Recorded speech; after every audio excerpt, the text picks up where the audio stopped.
नमस्कार। प्रादेशिक समाचार के साथ मैं शीला कुमारी। पहले मुख्य समाचार। प्रधानमंत्री नरेंद्र मोदी 78% अप्रूवल रेटिंग के साथ विश्व के सबसे लोकप्रिय नेता बने।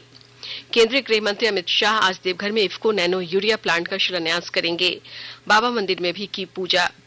देश भर में इस महीने की 15 तारीख को गेहूं की ई नीलामी होगी और राज्य भर में 12 फरवरी को एक दिवसीय ऊर्जा मेला का आयोजन किया जाएगा। और अब समाचार विस्तार से।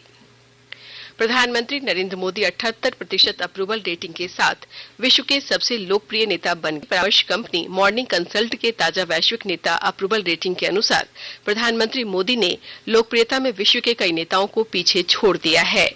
इनमें अमेरिका के राष्ट्रपति जो बाइडेन, फ्रांस के राष्ट्रपति इमैनुअल मैक्रोन और ब्रिटेन के प्रधानमंत्री ऋषि सुनक शामिल हैं। केंद्रीय गृह और सहकारिता मंत्री अमित शाह आज झारखंड के देवघर जिले के जसीडीह में 450 करोड़ रुपए की लागत के इफ्को नैनो यूरिया उर्वरक संयंत्र की आधारशिला रखेंगे। देश में ये 5वां नैनो यूरिया संयंत्र होगा। इससे पहले गृह मंत्री ने बाबा बैद्यनाथ मंदिर में पूजा अर्चना की। गृह मंत्री संथाल परगना मंडल में भारतीय जनता पार्टी की विजय संकल्प यात्रा को भी संबोधित करेंगे। श्री शाह देवघर में रामकृष्ण मिशन विद्यापीठ स्कूल के शताब्दी वर्ष समारोह में भी भाग लेंगे। विज्ञान एवं प्रौद्योगिकी मंत्रालय के राज्य मंत्री डॉक्टर जितेंद्र सिंह आज झारखंड दौरे पर हैं। केंद्रीय मंत्री रांची में प्रबुद्ध जन प्रकोष्ठ के बजट पर चर्चा कार्यक्रम में शामिल होंगे।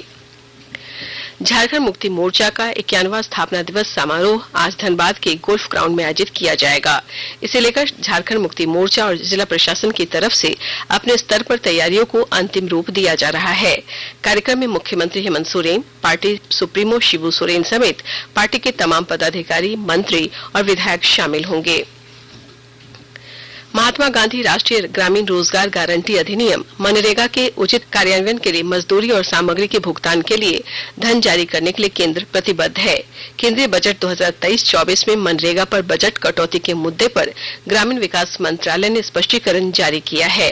मंत्रालय ने कहा है कि योजना के लिए अतिरिक्त फंड की आवश्यकता होने पर वित्त मंत्रालय से फंड उपलब्ध कराने का अनुरोध किया जाता है। मंत्रालय ने कहा कि इससे पता चलता है कि राज्यों को जारी वास्तविक धन बजट अनुमान की राशि से काफी अधिक है। चालू वित्त वर्ष 2022-23 के दौरान भी बजट अनुमान 73,000 करोड़ रुपए था, जिसे संशोधित कर 89,000 करोड़ रुपए से अधिक कर दिया गया है। मनरेगा आयुक्त राजेश्वरी बी ने मनरेगा के तहत संचालित योजनाओं का सफल क्रियान्वयन पर ससमय योजनाओं को पूर्ण करवाने और ग्रामीणों को सीधा लाभ पहुंचाने का निर्देश दिया है। उन्होंने कल मनरेगा योजना की जिलावार समीक्षा करते हुए जिस जिले में प्रगति धीमी है वहां आवश्यक प्रगति लाने का निर्देश दिया। मनरेगा आयुक्त ने बिरसा हरित ग्राम योजना, दीदी बाड़ी योजना पर विशेष फोकस करने को कहा। रामगढ़ के डीडीसी नागेंद्र कुमार सिन्हा ने पतरातू में प्रखंड कर्मियों के साथ बैठक में उन्हें मनरेगा अंतर्गत वार्षिक श्रम बजट के लक्ष्य को 100% हासिल करने का निर्देश दिया है। उन्होंने मानव दिवस सृजन के लक्ष्य को देखते हुए अधिक से अधिक मजदूरों को रोजगार से जोड़ने का निर्देश दिया। दूसरी ओर बैठक में वित्तीय वर्ष 2023-24 के लिए बिरसा हरित ग्राम योजना अंतर्गत आम बागवानी की योजना के चयन के लिए विचार विमर्श किया गया। इसके लिए 160 एकड़ भूमि का चयन कर उस पर आम बागवानी लगाने के लिए लक्ष्य दिया गया। गढ़वा जिले में कुष्ठ रोग उन्मूलन के लिए जागरूकता अभियान शुरू किया गया है। 3 जनवरी से शुरू हुआ ये अभियान लगातार 13 फरवरी तक चलेगा। इसके तहत गांव-गांव में ग्राम सभा कर लोगों को कुष्ठ रोग के प्रति जागरूक किया जा रहा है। विस्तृत ब्यौरे के साथ है हमारे संवाददाता।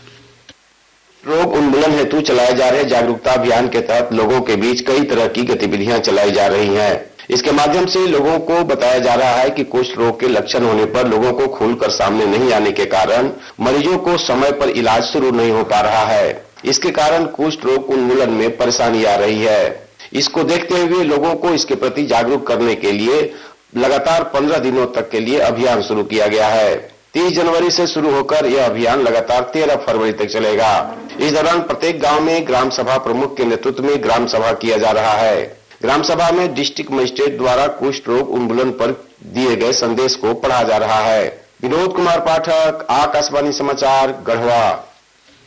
आकाशवाणी के ताजा तरीन समाचारों के लिए आप हमारी वेबसाइट newsonair.com पर लॉग ऑन कर सकते हैं। ताजा समाचार Twitter handle @AIR news alerts और Facebook page All India Radio news पर भी उपलब्ध है। आप प्रादेशिक समाचार एकांश के ट्विटर हैंडल @AIR न्यूज_रांची और फेसबुक, इंस्टाग्राम पेज तथा YouTube channel AIR news Ranchi पर भी हमारे बुलेटिन सुन सकते हैं। प्रादेशिक समाचार आप आकाशवाणी रांची से सुन रहे हैं। देश भर में इस महीने की 15 तारीख को गेहूं की ई नीलामी होगी। ये इस वर्ष ई नीलामी का दूसरा चरण होगा। भारतीय खाद्य निगम ने इस महीने की पहली और दूसरी तारीख को पहले चरण की ई नीलामी के विजेताओं को डिपो से गेहूं का स्टॉक तुरंत उठाने और बाजार में गेहूं उपलब्ध कराने के निर्देश दिए हैं, ताकि गेहूं की कीमतों को और अधिक नियंत्रित किया जा सके। उपभोक्ता मामले, खाद्य और सार्वजनिक वितरण मंत्रालय ने कहा है कि ई नीलामी में बिकी गेहूं और आटे को बाजार में उपलब्ध कराने पर कीमतों में और अधिक कमी आएगी। भारतीय रिजर्व बैंक ने कहा है कि वो वित्तीय स्थिरता बनाए रखने के लिए बैंकिंग क्षेत्र और निजी बैंकों पर लगातार नजर बनाए हुए है। बैंक का ये बयान एक कारोबारी समूह और बैंकों के बीच लेन देन के संबंध में मीडिया में व्यक्त की जा रही चिंताओं के बीच आया है। रिजर्व बैंक ने कहा कि मौजूदा आकलन के अनुसार बैंकिंग क्षेत्र लचीला और सशक्त बना हुआ है। बैंक ने कहा कि पर्याप्त पूंजी, परिसंपत्ति की गुणवत्ता, नकदी उपलब्धता और लाभ की स्थिति के मानदंडों पर बैंकिंग क्षेत्र अच्छी स्थिति में है। रिजर्व बैंक ने यह भी कहा कि बैंक बड़ी रकम के लेन देन संबंधी दिशा निर्देशों का पालन कर रहे हैं। सभी बैंकों को 5 करोड़ रुपए और इससे अधिक के लेन देन की जानकारी रिजर्व बैंक को देनी होती है। रिजर्व बैंक ने कहा है कि वो बैंकिंग क्षेत्र की स्थिरता को लेकर चौकस बना हुआ है। राज्य भर में एक बार फिर 12 फरवरी को एक दिवसीय ऊर्जा मेला का आयोजन किया जाएगा।